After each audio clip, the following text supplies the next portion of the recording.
Bienvenidos, es un gusto nuevamente poder ingresar a la intimidad de sus hogares con este espacio, Testigos de Jesús, donde nuestro objetivo es dar gloria y honra a nuestro Señor a través de los testimonios de las personas que ustedes verán a través de esta pantalla. La única razón por la que estamos aquí es para compartir lo que Él ha hecho en nuestras vidas y también lo puede hacer en la de ustedes.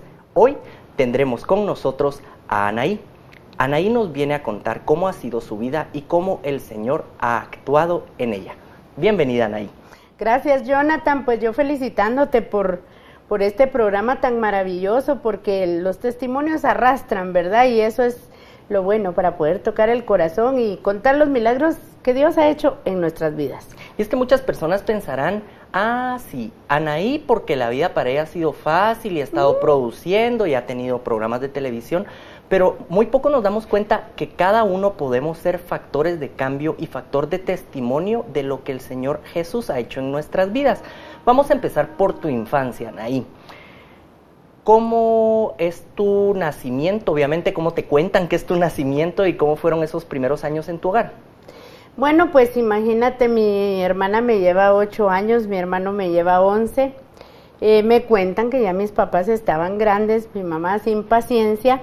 Y ha de haber sido así, porque la que me cuidaba era mi hermana. Ya ahí de entrada, pues, había un problema, algo tirante en mi casa, porque, pues, imagínate, yo para mi hermana era un estorbo, la pobre, yo le tocaba todo, hacía mucha bulla. Con mi hermano, me recuerdo de muy pocas cosas agradables entre los dos, porque él me llevaba 11 años. Mi mamá, recuerdo sus regaños, pero no la recuerdo presente, involucrada en mis actividades. Mi papá, siempre muy amoroso, me consentía un montón, pero viajaba demasiado, él trabajaba en organismos internacionales, entonces lo miraba los fines de semana. Y bueno, eso es lo que recuerdo de mi infancia. Más tengo recuerdos de mis amigas en el colegio, pero escenas familiares, eso que te digo, así una situación tirante entre mi hermana y yo. Yara, tu hermana, a quien quiero y estimo muchísimo. ¿Cómo crees tú que eran esos años para ella? Me has dicho complicado, pero ¿cómo ves tú ahora a tu hermana por el rol que le tocó jugar? Pues yo siempre la había visto como una especie de bruja que me regañaba y no era mi mamá. Pero ahora de grandes platicando y viendo lo difícil que fue para todos en la casa, imagínate, para ella era como injusto que quería salir a jugar y no podía porque su hermanita no se había despertado. Que quería salir a jugar, pero a su hermanita se le había perdido el Pepe. Que quería salir con sus novios, pero ella iba a la Naída chaperona. Entonces también escuchándola a ella sufrió igual que yo. Después de vivir la experiencia espiritual de conocer a Dios, amarlo con todo tu corazón, ¿cómo ha cambiado la percepción para Yara? Le parece difícil creer que yo ahora tenga la vida que tengo, porque por ese mismo impasse de vivir como muy sola, porque después en mi adolescencia mis papás estaban en Honduras, yo vivía con mi hermana recién casada, entonces obviamente en mí creció una gran rebeldía. Yo era como callejera, se decía en ese entonces, pero era que andaba en las casas de mis amigas. Eras pata de chucho. Pata de chucho. Y en el colegio yo me metía en todas las actividades habidas y por haber, salía a las 9 de la noche del colegio. Tenía demasiados amigos, era desordenada en mi casa. Imagínate, pues crecí sin reglas, sin fundamentos, mis papás allá, la que ejercía como mi mamá era mi hermana. Entonces, cuando es así te tachan de la loca, la relajera, la desordenada. Y también es injusto poner esas etiquetas por esas conductas que uno tal vez opta por los vacíos que uno tiene en el corazón. Pero pues ver la vida que tengo ahora para ella es como extraño, ¿verdad? Ana, yo creo que cada ser humano es único. características únicas, personalidad única, características físicas, emocionales, situaciones que le ha tocado vivir, y a veces todos tratamos de etiquetar y ponerle nombre a conductas que no creemos o que no compartimos son las adecuadas. Tú nos has dicho que eras la desordenada, la parrandera, pero fue la realidad que a ti te tocó vivir. Estas conductas y estas etiquetas que te ponían, ¿generaban dolor en tu corazón? Pues sí, yo me hacía la que no me afectaba, ¿verdad? O sea, y tal vez en cierto momento cuando uno tiene esas conductas, pues hasta le gusta a uno que se lo digan. Ay, la loca, la relajera, la bullanguera. Y sí, era algo que yo buscaba hacer, pero para llamar la atención, para tal vez no sentirme tan sola. Pero en el fondo, obviamente duele, porque qué fácil decir, ay, es una gastona, derrocha el dinero. Pero si a mí mis papás lo que hacían era mandarme mi dinero para sostenerme, y yo como no, nadie me decía cómo administrar el dinero, invitaba a todas mis amigas a comer. Entonces qué fácil decir la gastona, pero nadie vino y me explicó, mira, el dinero se administra, te tiene que alcanzar para el mes, se hace de esta y esta forma. Es algo confuso, ¿verdad? Ni te explican, te tachan, te etiquetan, a la larga duele. ¿Cómo has cambiado tú esa conducta, digamos, que tuvieron tus papás contigo para con la Mafer y el Pelón? Con tus hijos. Con mis hijos, a los cuales amo con todo mi corazón. Pues después de vivir pruebas tan duras y todo lo que después sucedió en mi vida, lo menos que uno quiere es que a sus hijos les pase lo mismo, aunque a veces cuando no se sanan esas heridas, a tiempo se repiten patrones. Lo bueno es que cuando uno ha trabajado espiritualmente y psicológicamente esas heridas y uno está metiendo la pata, te das cuenta y lo paras. Pero lo que yo sí he intentado es estar a la par de ellos en todo. Yo sé que mis papás no se fueron lejos o viajaron un montón para decir, dejemos sola a la Anaí. No fue así. Ellos creían que estaban haciendo lo mejor. Y la educación que me dieron y todo lo que me dieron, para ellos era lo correcto. Yo ahora lo entiendo, ellos también traían sus vacíos de su vida, de su infancia. Hicieron lo mejor que pudieron conmigo. Yo hubiera preferido tenerlos a la par. Entonces trato que mis hijos siempre me tengan a la par. Y yo creo también, Anaí, que va un poco más allá. Digamos, la primera fase fue como tus papás te criaron a ti. No venías con instrucciones bajo el brazo. Tú ahora estás criando a tus hijos de una manera diferente porque tienes a Jesús en tu corazón y te está dando directrices diferentes para la crianza de estos niños.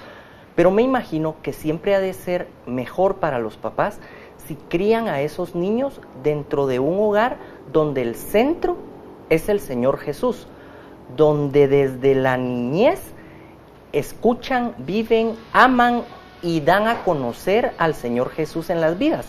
Es algo que viene a mi mente. ¿Será esto cierto o no?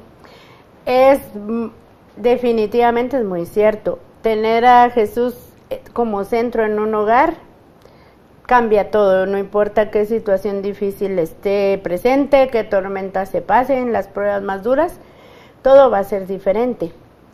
En mi casa sí estaba Dios, pero era de misa los domingos, de rezar cuando hay problemas, sí estudiamos en colegios católicos, pero nada más, no era fomentar una relación con Él. En mi caso, con mis hijos, tampoco en la primera etapa de mi vida con ellos existía Dios como centro de mi casa. Cuando ya Dios se colocó en el centro, las cosas empezaron a cambiar. Claro que cuesta, porque los hijos adolescentes no les fomentaste a Dios desde chiquitos, entonces siempre hay uno que agarra la onda rápido y otro que va después, pero sí se marca una diferencia enorme cuando Dios es el centro del hogar. En tu caso específico, ¿qué diferencias ves en tu hogar ahora que Jesús está presente a cuando no estaba? Cuando Jesús no estaba y por ejemplo habían carencias económicas, soledad, pruebas muy fuertes, ¿qué haces? Llorar, victimizarte, ay, porque a mí, y cómo le voy a hacer, y cómo vamos a salir adelante. Y bueno, cuando sentimos es una bola de depresión, tristeza, soledad, etcétera. A partir de Dios, no importa, vamos para adelante, somos equipo, Dios proveerá. Te estresas, pero no es aquello que te vas a morir de la preocupación y no dormís, porque tus cargas son entregadas a Dios, porque todo se ordena. Cuando Cristo es el centro, se ordena la vida familiar, personal, los estudios de los patojos, la vida personal de uno mismo, y es algo integral, ¿verdad? Y confiando 100% que Dios hace la obra en todos los aspectos de la vida. Pensando en algún televidente que nos está viendo en este momento, dice, no, yo eso no lo creo. Yo conocí a la Anaí molestona, derrochadora, parrandera, fregona, noviera. No lo creo. O sea, no puede ser. ¿Puede realmente el Señor Jesús darle vuelta a tu vida y convertir en una vida realmente feliz sin lo que antes necesitaba? Pues realmente yo podría decirte que yo soy la Anaí antes de Jesús y la Anaí después de Jesús, porque toda esa parranda que yo buscaba, tener una pareja que aliviara el vacío de mi corazón, meterse a tantas cosas, pecados, desórdenes, etcétera, pues te aliviarán el ratito que está uno en la conga y en la fiesta y en la bulla, pero cuando uno llega a su casa es una persona triste. Creo que podés evaluar a la persona por sus frutos, como eran los frutos míos a partir de ese cambio, ¿verdad? Antes de Jesús, alegre, guayanguera, noviera, etcétera, muy triste, muy sola, con desorden en mi casa, con mis hijos, etcétera. La Anaí de ahora tiene una felicidad verdadera que no se termina con nada, pero lo más importante es una paz que sobrepasa todo entendimiento. Con los hijos, sabiduría, porque no es mi sabiduría, es la sabiduría de Dios a través de mí. Cómo enfrentar los problemas, tal vez antes era un caos, una tragedia, ahora cualquier problema es con una confianza plena que Cristo Jesús va a tomar esa carga y va a abrir puertas y todo se va a arreglar. Con situaciones difíciles con los hijos, mis hijos tranquilos, quién es su papá, quién es su proveedor, quién es su ayudador, quién es su consolador, quién es su guía, quién es su luz, quién es su camino, todo está ahí con él.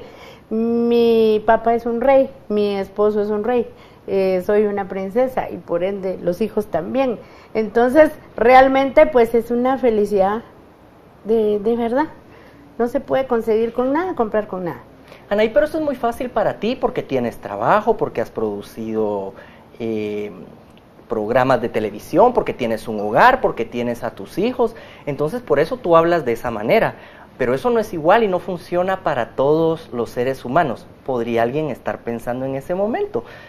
Funciona así para todos. ¿Es realmente bueno el Señor con todos? Funciona para todos porque yo soy testigo de que cuando me quedé sin esposo, tenía deudas mías, deudas de él, debía todo, no tenía para pagar nada, tenía un trabajo que recibía el sueldo y no me alcanzaba, pero ni para la 10ª parte de lo que tenía que pagar. Mi vida estaba en desorden, no tenía ni para pagar, no me alcanzaba para pagar el colegio de los patojos. Tuve que empezar de cero, o sea, aunque hubiera tenido un trabajo y hubiera tenido fama, ¿para qué me servía si de todos modos yo solo miraba el cheque así de ¡fum! Y ni siquiera cubría los gastos? Yo te puedo decir que empecé de cero, tuve que vender mis muebles, perdí una casa propia, empezar a alquilar sin nada. Habían días que en mi casa no había literalmente, pero ni pan francés. Y es cuando decís, pero yo me hincaba y decía, Señor, tú me has dicho que me vas a dar esto y esto y esto. Yo oraba. Increíble y milagrosamente sonaba la puerta y tal vez era una vecina que había hecho chiles rellenos y le sobraban y me llevaba. Tal vez de la nada me aparecía alguien que me debía plata de tal vez un año atrás y ahí estaba. Y bueno, ¿cómo salimos? Porque Dios quiso. Mis hijos, el profesor Ramírez, que Dios lo bendiga eternamente, me dijo, mire, usted tiene problemas, sacó a sus hijos del colegio, sí, me pasó esto y esto. Tráigame a los patojos, yo aquí les voy a dar todo. No me cobró un centavo, mis hijos estudiaron, ganaron el año, nunca perdieron un año.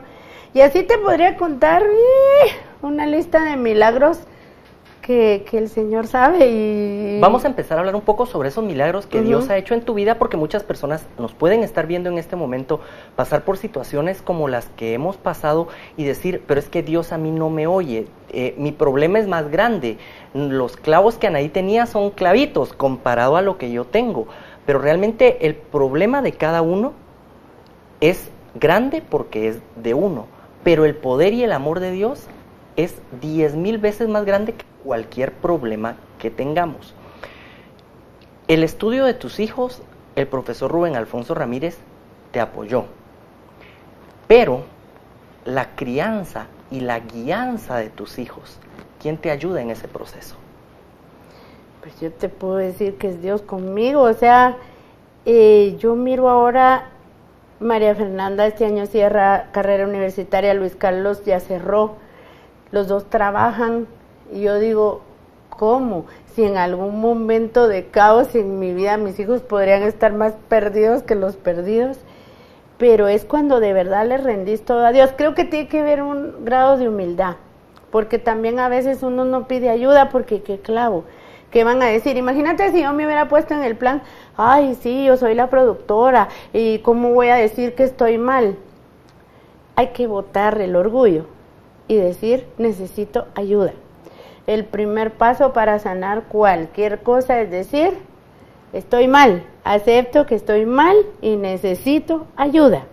Y buscar la ayuda. Y la ayuda viene sobrenatural y abundantemente. Pero hay que dar ese paso. Humildad. ¿Sí? Algo que a mí me cuesta muchísimo en la vida. Saber uno que es un mero instrumento del Señor para hacer cosas y no darse la gloria a uno. ¿Ha pasado en algún momento de tu vida que has perdido esa humildad o no? Creo que en algún momento la perdí. Yo no le echo el muerto entero a mi esposo porque también yo no era ninguna mansa paloma. Pero creo que llegó un momento como que producís un programa que pega mucho, que tenés viajes, que tenés muchas cosas y uno pierde el norte. Pierde el norte y cree que todo se lo puede, ¿verdad? Y a veces cuando uno está en caos dice, yo voy a salir adelante, yo voy a demostrar que yo puedo y que no necesito tecomates para nadar. Y esa es una actitud muy egoísta y muy orgullosa y vanidosa. En el momento en que uno se rinde en el piso y dice, yo no soy nada, Señor, yo no soy nada, me declaro inútil, incapaz e ingobernable, y solo entregándote el control de mi vida a ti, reconociéndote que tú eres el Rey de Reyes y el Señor de Señores y que tú harás en mi vida porque yo te entrego el timón y te entrego todo.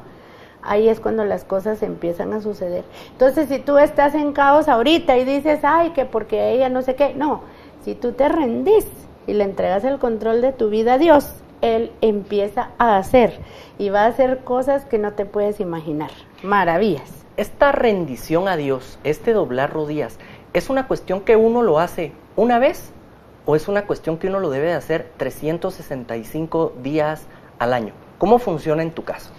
Yo en un retiro que fui de conversión y desde el momento en que le dije sí a Dios y le entregué mi vida por completo y el control, todos los días de mi vida lo hago. Solo abro los ojos y me tiro al piso y lo hago. Y le rindo las áreas más difíciles para mí, por decirte algo, el control de la comida, de los gastos, de las deudas, la educación de mis hijos, el programa, todo lo que se pueda rendir, yo le rindo todo, es una lista enorme.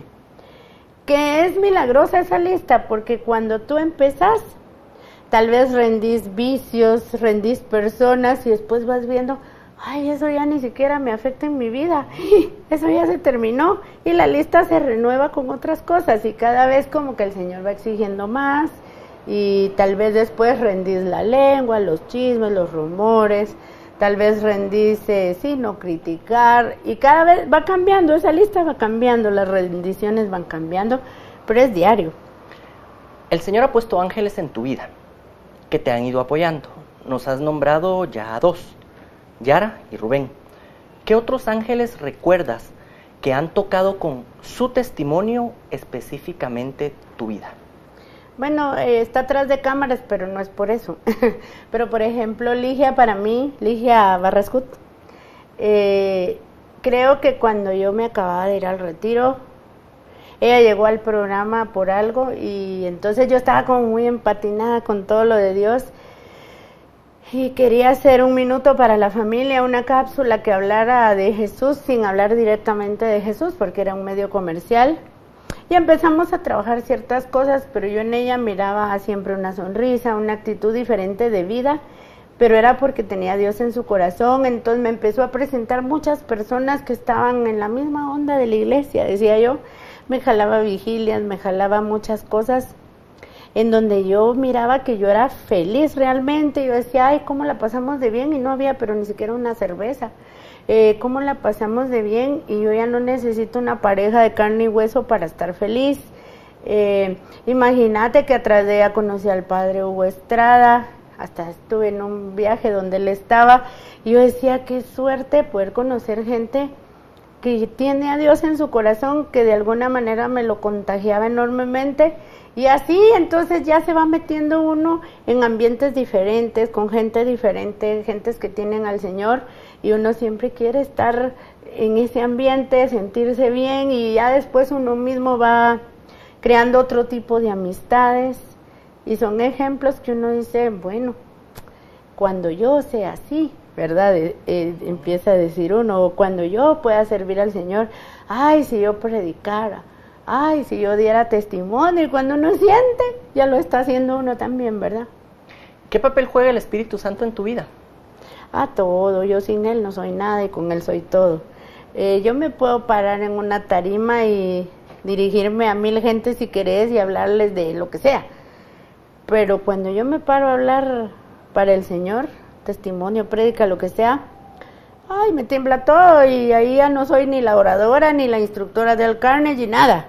Entonces ahí es cuando digo, Señor, que no sea yo, tu Espíritu Santo que se derrame sobre mí, que sea tu Espíritu el que hable, no yo. Y entonces ya empieza esa paz, que sabes que viene de lo alto y que las palabras que estás diciendo ya no son tuyas, son de Él. Es todo el tiempo. ¿Cómo conociste al Espíritu Santo? En ese retiro que te digo, un retiro que marcó el cambio de mi vida enormemente. Nací de nuevo en un julio del 2003, cuando fui a ese retiro. 2003, estás a más de 10 años. 10 años. De haber empezado a caminar de la mano del Señor. Aunque tiempo atrás el Señor estaba caminando de tu mano, porque Él te tenía cuidada en su mano, pero tú no te habías dado cuenta. Entonces, sí, me imagino yo, ¿has sido consciente de esa presencia de Dios desde el principio de tu vida hasta ahora? Siempre estuvo conmigo, porque mal que bien mis papás eran católicos, y pues como te digo, estudié en el belga, y en el belga siempre te hablan de Jesús, de María, de la Sagrada Familia. En la universidad fui emproísta y fue una onda muy grande, o sea, yo era servidora también en los emproístas, pero creo que de ahí para atrás yo había agarrado al Señor como tal vez más con religiosidad que con relación. Ahora Él es todo para mí. Entonces, eso fue lo que realmente cambió. Y bueno, hubo una época de destrabe en donde se me olvidó todo lo que estaba en mí, pero creo que ahí estaba, pero para mí como dormido, ¿verdad? Gracias por habernos acompañado en esta primera parte del testimonio de Anaí. Si lo que en este momento hemos platicado ha ayudado y ha tocado su vida, cuéntele a las demás personas de lo hermoso que es compartir la vida a la par del Señor Jesús. Esto da para más. Entonces los invitamos a que nos acompañen en nuestro próximo programa de testigos, donde tendremos la segunda parte del testimonio de Anaí Keller. Que la paz de Dios quede en sus hogares y nos vemos en una próxima emisión.